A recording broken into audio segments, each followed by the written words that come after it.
a life-size Eva-Unit 1, Ryu's biceps, Mewtwo, and so much more.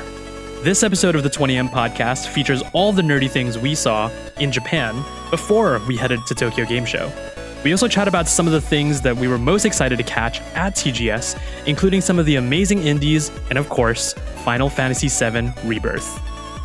Join us for our pre-TGS show full of hilarious stories, some of the coolest things you can only find in Japan, and our first in-person episode. This is the 20M Podcast. Welcome to the 20M Podcast, everybody. As Rino mentioned, or may not have mentioned, or if you're listening to this on audio and have no idea, like there's no visual representation of this whatsoever, this is the first live 20M Podcast with Rino and I in the same room. Hello. How are y'all doing? Dude, I'm so excited to do, like, now we don't have to do the awkward pauses.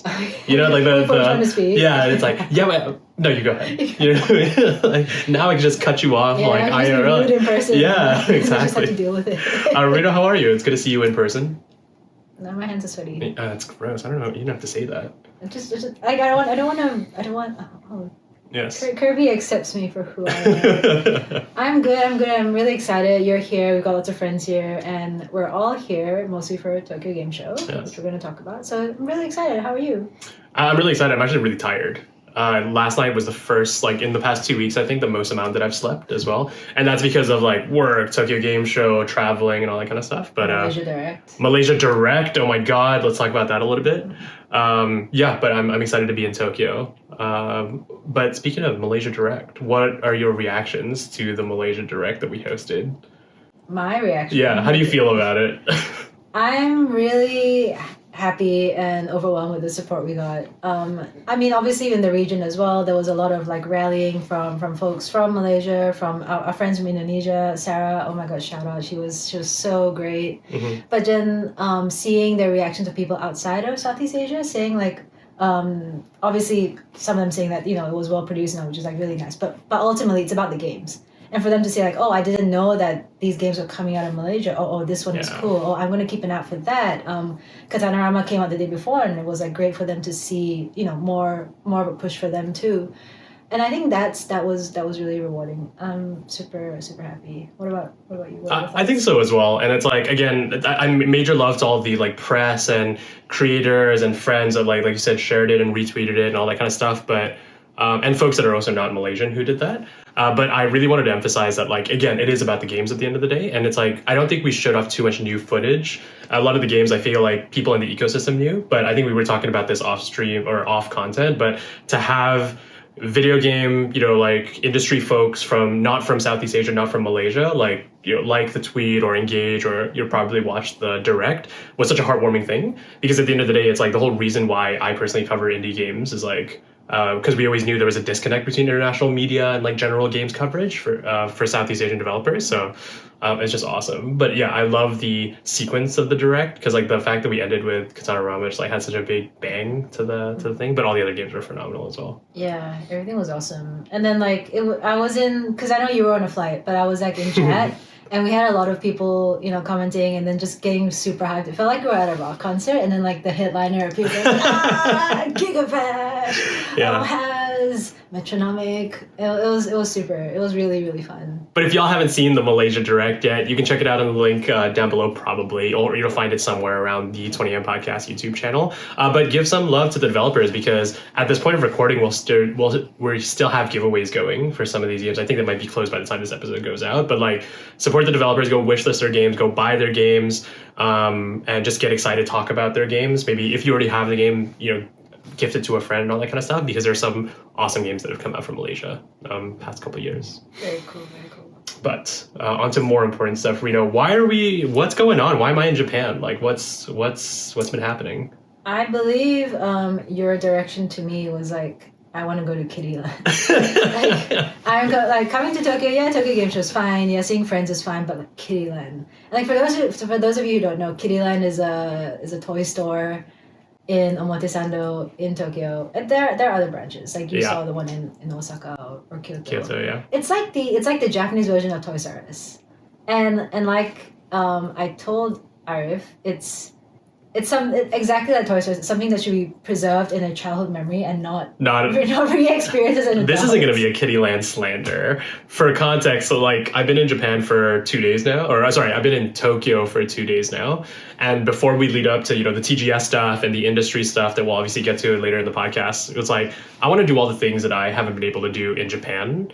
And I just sent that list over to you. And I'm pretty sure the list, like you said, was just Kiddyland.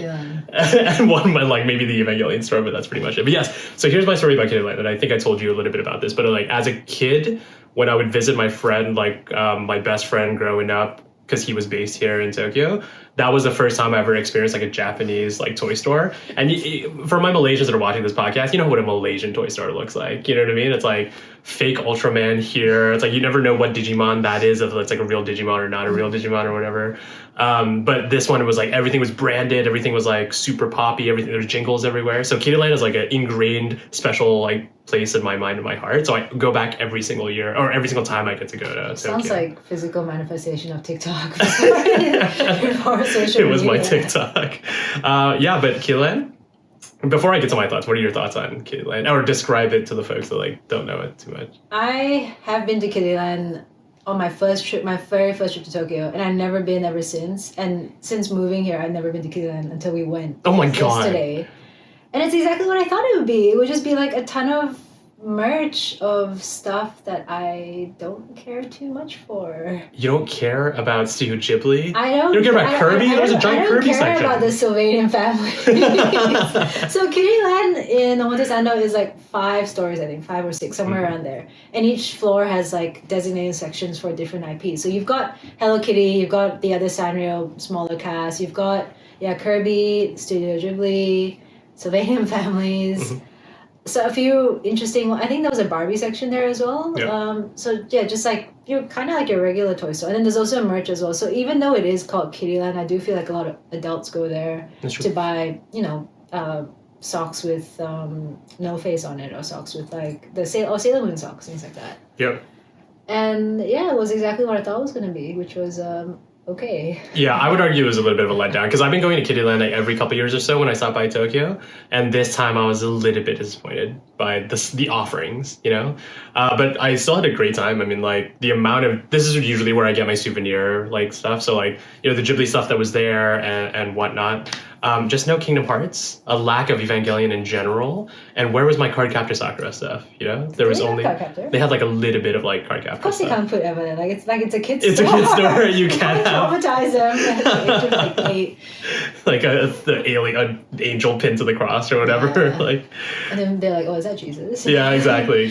I mean, I will say that like since living in Japan, like I definitely have become like desensitized to merch in general because it's everywhere. Yeah. Like I climb a mountain in like 6 hours away from Tokyo, and then the store at the top of the mountain is selling Studio Ghibli. And what is it doing there? Like what relevance does it have? Like you just find that kind of stuff everywhere. So I'm just like, oh, it's okay. Yeah. And also like I just don't have the space for stuff.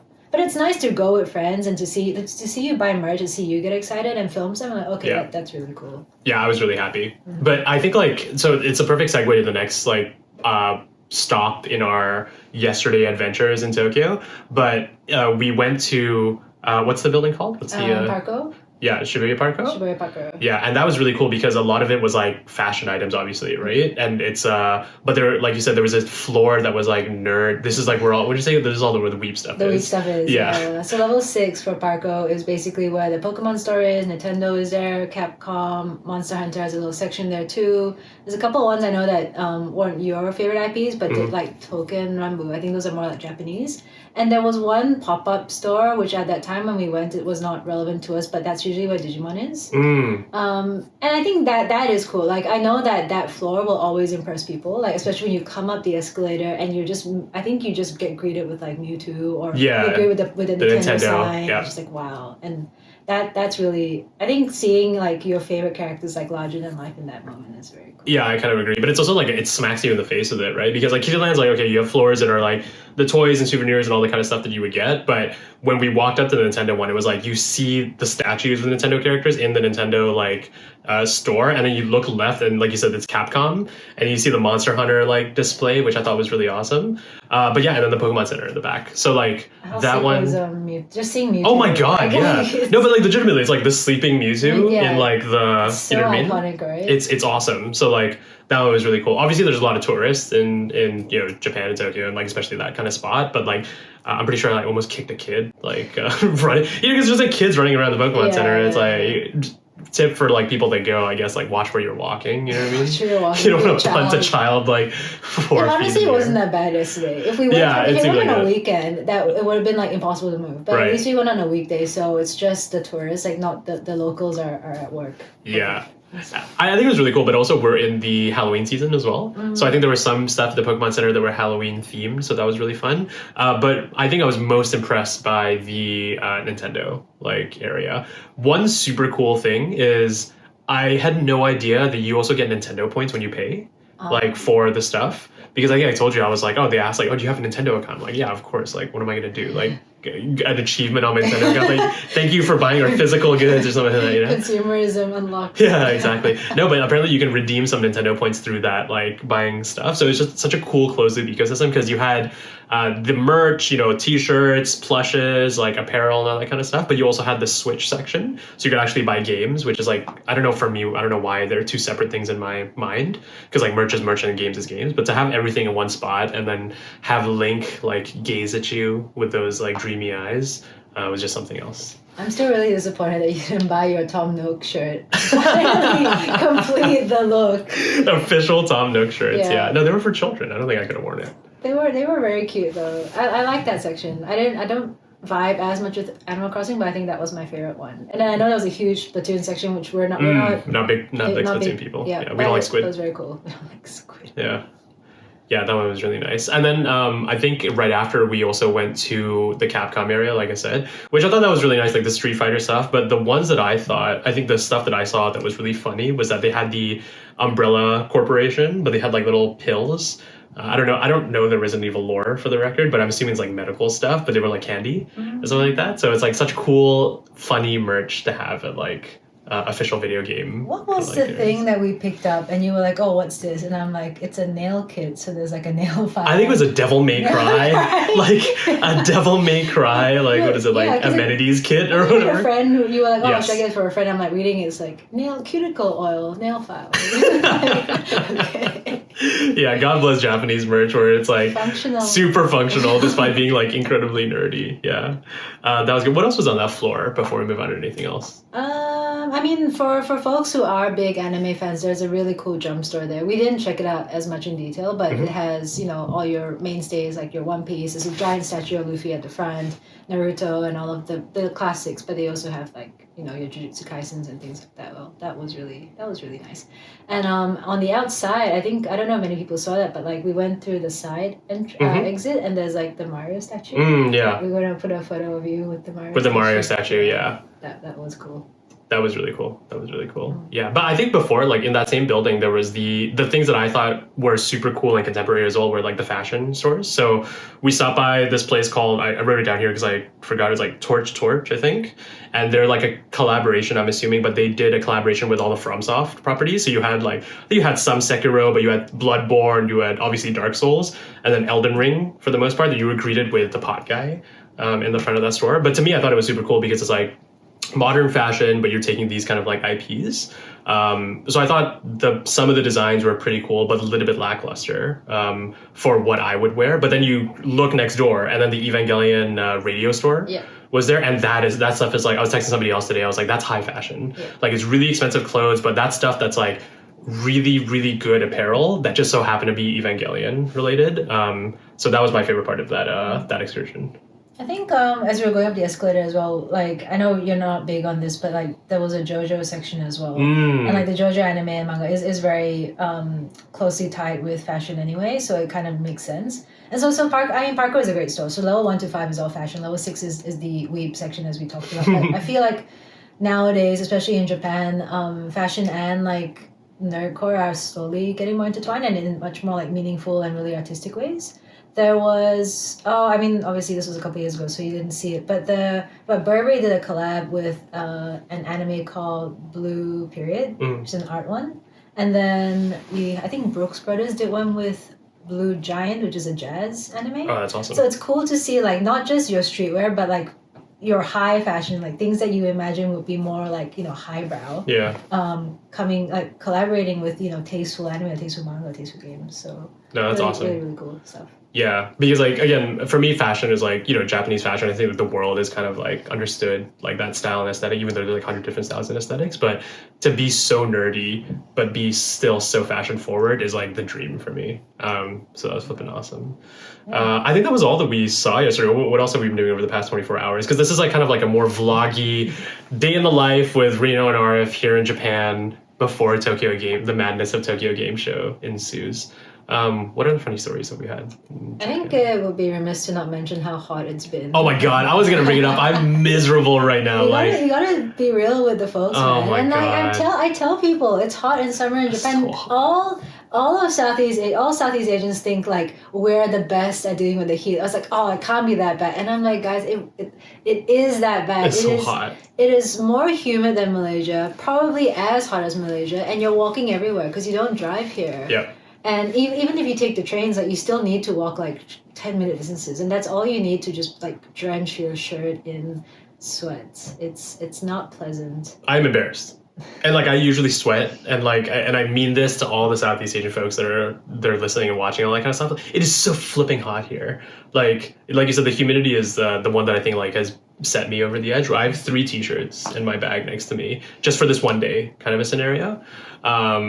Yeah, it's killer. It's killer. I don't know how you guys do it in the summer. I usually leave with ample time to get to my destination, walk really slowly, and go into Konbini several times to cool down. You know, it's like when you're playing a game and you're in like the fire level, and it's like if you stay in the heat, you're gonna get burned, and then you just stop in like cool spots. Yeah. Right. That's really flipping funny.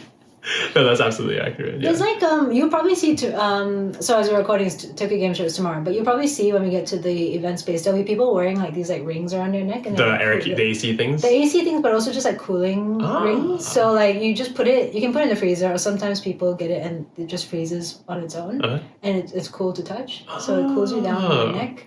Then people have AC, people have fans. Yeah. There's the puffy fan jackets that the construction workers wear. Yeah, I've seen that all over TikTok lately. Yeah. You gotta come prepared next time. It is hot. Yeah, I just didn't expect it to be this hot because it's like I thought it'd be colder weather, like fallish, kind of like you're turning to winter. But oh my god, it's been horrendous. It's been a very long summer. It is technically supposed to be fall today or in 5 days, and it doesn't feel like it at all. No, it is absurd. But it means I'm just drinking a lot of like tea. Like an obscene amount of tea. But yeah, it's been really nice so far. I've been eating so much. And I've been enjoying like so much of the nerd culture. Like just to get off, like when I got to Tokyo, I got greeted by Hello Kitty.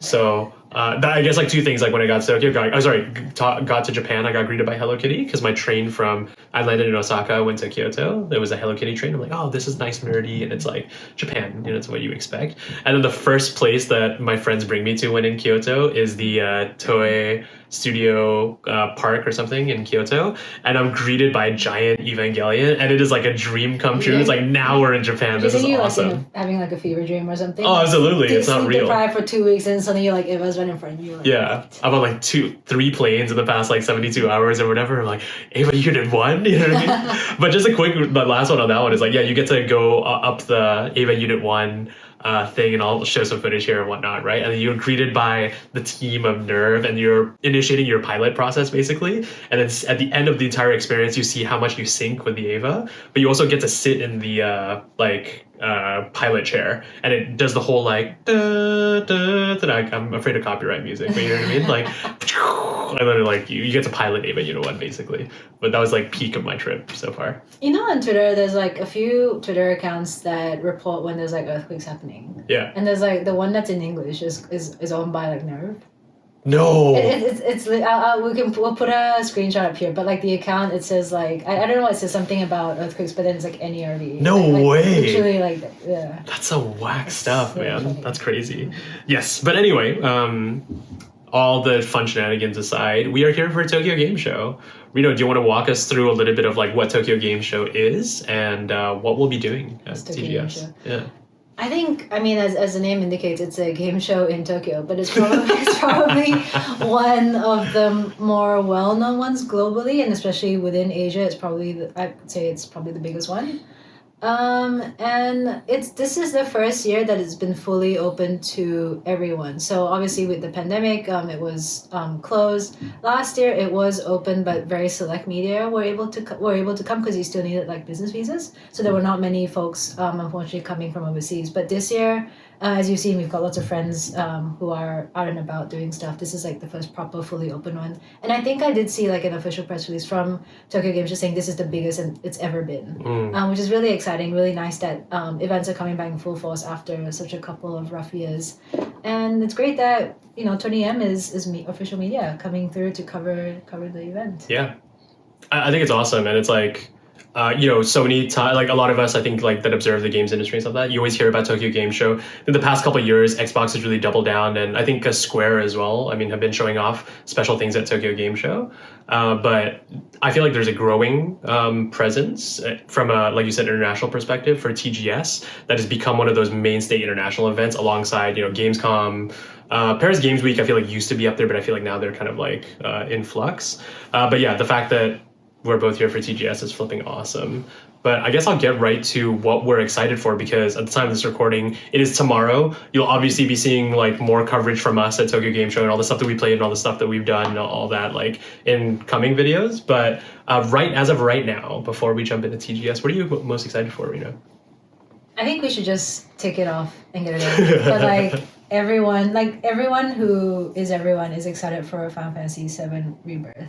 Yeah. Even I, who have not played a lot of the recent ones, I only played the original 7. When I think we were in discussion about something at the time, probably to do with the Malaysia Direct. Yeah. And I just wrote in our chat like, Vincent Valentine, everyone. Like he just had like half a second. Half a second, I think one line. And that's all we needed. Like, so that was from State of Play. Was it last week? Yes, it was last week. Yeah. And the days are I know. in. But they're gonna have a massive booth square, and I think I saw Genki talk about it, saying that there's going to be like 100 setups, so everyone can play demos of the game. Yeah. So I guess I'll find you there tomorrow. Yeah, tomorrow I'll just like stand in line for forever. Yeah, there's supposed to be 2 demos for Final Fantasy Rebirth, one that follows Cloud and Sephiroth, and then one that follows Barrett and I'm assuming Tifa, Yuffie, like the rest of the crew. So you can kind of choose which one, like explore Junon or a story with Cloud and Sephiroth. But yeah, to me, the fact that they announced Rebirth with like new trailer, released it next year in February, and then now the fact that it's like you can just play it literally like at TGS is I cannot wait. That was amazing. Like to drop that at State of Play and be like, and next week for everyone at Tokyo Game Show, it's there. It's insane. Like, yeah, it's insane. That was really, really cool. And then I think like outside of that, you have the Xbox Showcase that's premiering tomorrow night as well. And like I said, we were talking about this right before we were recording, but that's usually a show where they try to promote a little bit more of like Xbox's presence here. I think last year they did a Sega announcement, in some capacity, if I'm not mistaken. And they just constantly like are trying to elevate the Xbox brand. So we'll see what's at that show and whatever will show up at TGS itself. But I'm really excited to see what because like Phil Spencer and Sarah Bond and leadership at Xbox will be in town for the show. So it's just so cool to see them back again this year. Last year they did a thing with Daniel from IGN Japan. Did they? Like he hosted a thing with Sarah Bond and Phil Spencer. Of course he did. Like a fan IGN booth. Very, very cool. Yeah, well, excited to see what they have to announce at the game show. Yes. And then what else? I do want to talk about Cuisineer by Battle Brew Pro, folks from Singapore.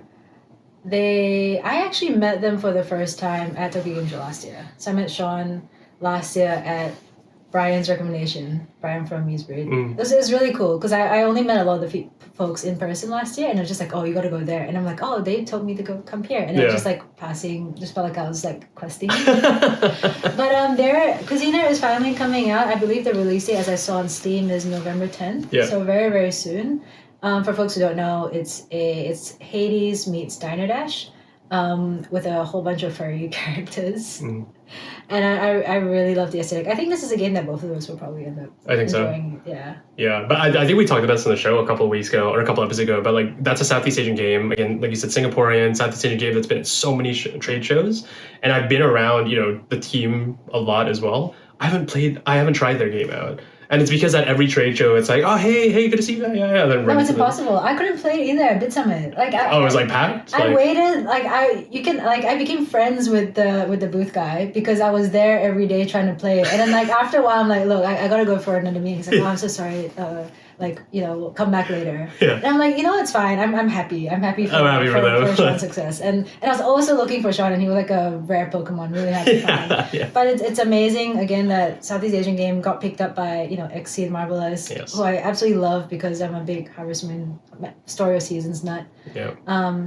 Lots of love to them. Really excited to see their booth tomorrow. Looks pretty big. Yeah. And it's really exciting as well because, like, I was telling another friend as well, it's like, how are you going to approach Tokyo Game Show? I was like, I'm literally going to go back and forth between, Bandai Namco is going to have, like, a big presence there or whatever, and then you go to the indie section, and then you go to the Square Enix, then you go to the indie section. I can't wait to see what I, like, have yet to discover as well, because, like, my favorite thing about indie, like, booth areas is just walking by, it's like, that looks awesome, and then you just sit by and you play it, or you, like, see the merch or the stickers or whatever, and then you get immersed by it. But the one that I'm so looking forward to is like one of my favorite Southeast Asian devs, Kaiyalan Arts. We've talked about them a little bit on the show, but I've talked about them so much because they're not just a game studio. They're like an advocacy group. They do like projects and a lot of environmentalism, furthering like environmental goals and stuff via art and media.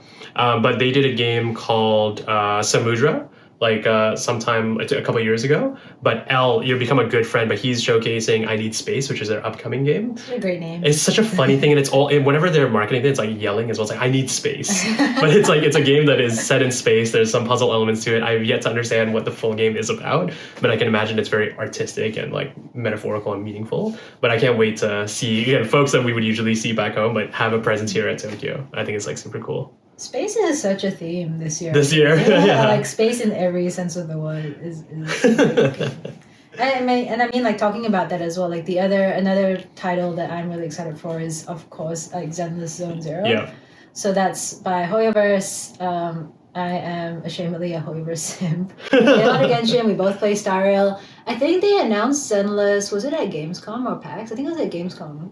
Was the first time they properly spoke about it, and then tomorrow will be like their first time exhibiting, I guess, Zenless in Japan.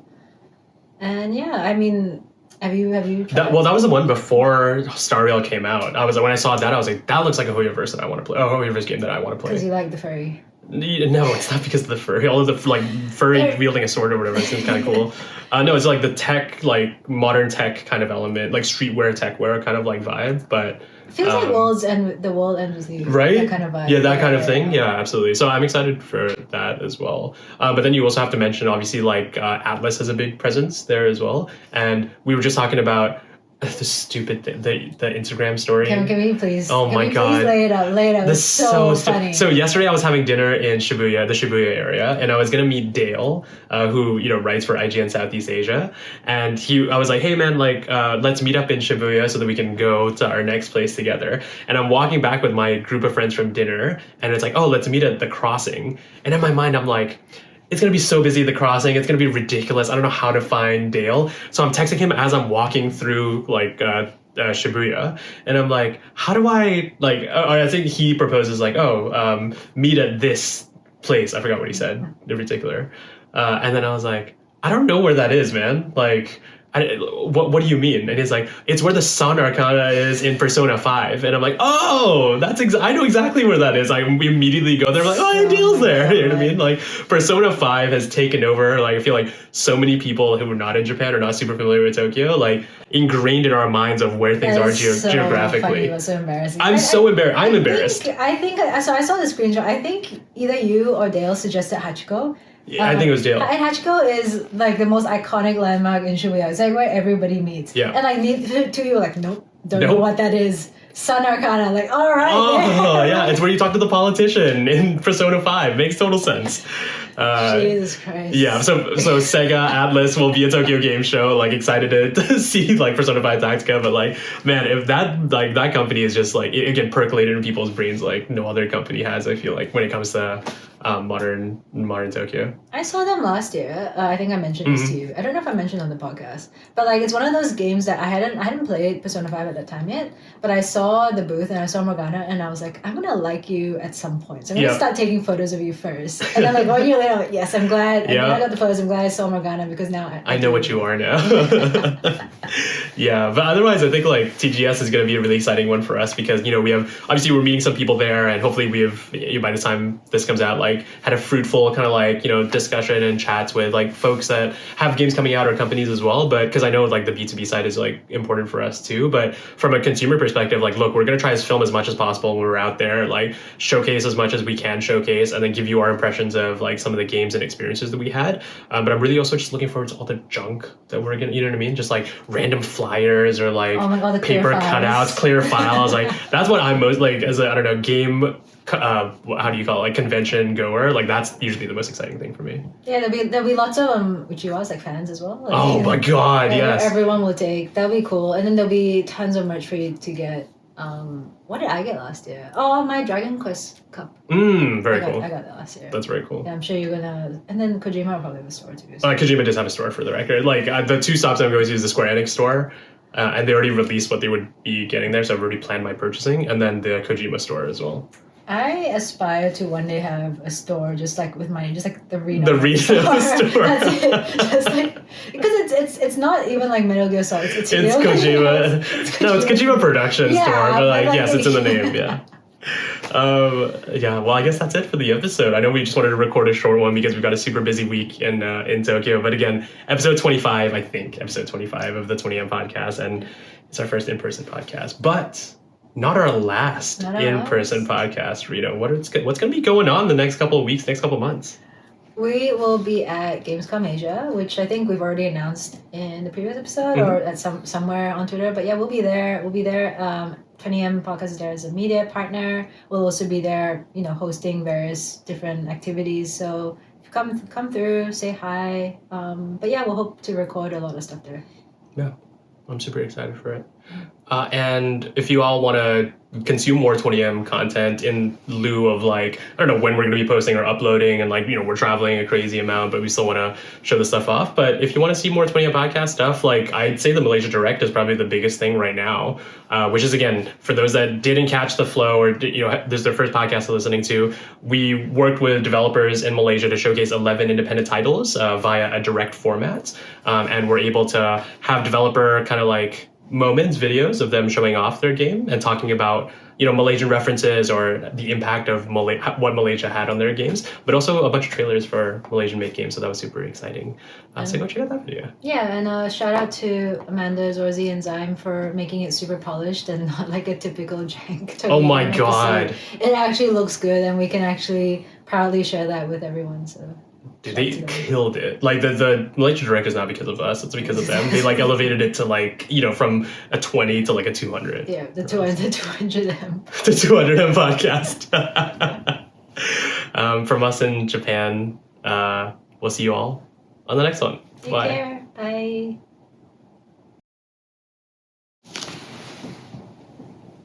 Put a little like high five. No, with Chansey. I don't want to like. It's kind of weird, I guess.